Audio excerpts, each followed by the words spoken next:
Is the moment for Griekland? It will be extremely important. Let me just say two words on the question that I skipped before about the recent history. It's very important to understand that, on contrary with Western Europe, Greece in the golden 30s, it didn't have a proper social partnership and a proper welfare state. It had a civil war just after the war, then it had very right-wing governments and a military dictatorship.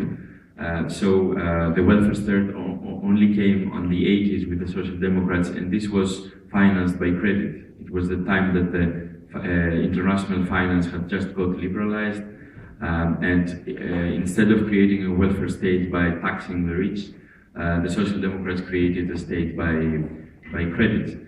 So I think now the system has reached its limits, and for me this is the opportunity to do a real distribution now. And that brings us to the elections that just passed.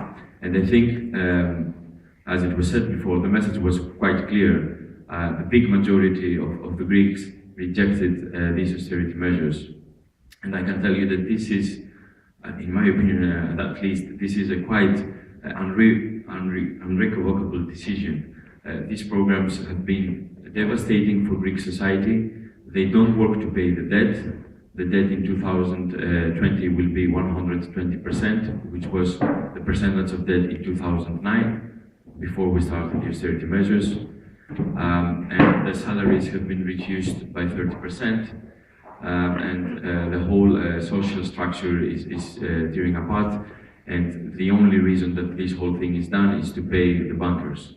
And the bankers took the risks when they did these bad loans. These bad loans were contracted by bad governments in Greece and bad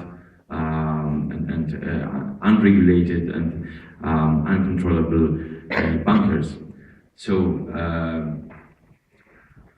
we need, the Greeks are quite conscient that they need a different path.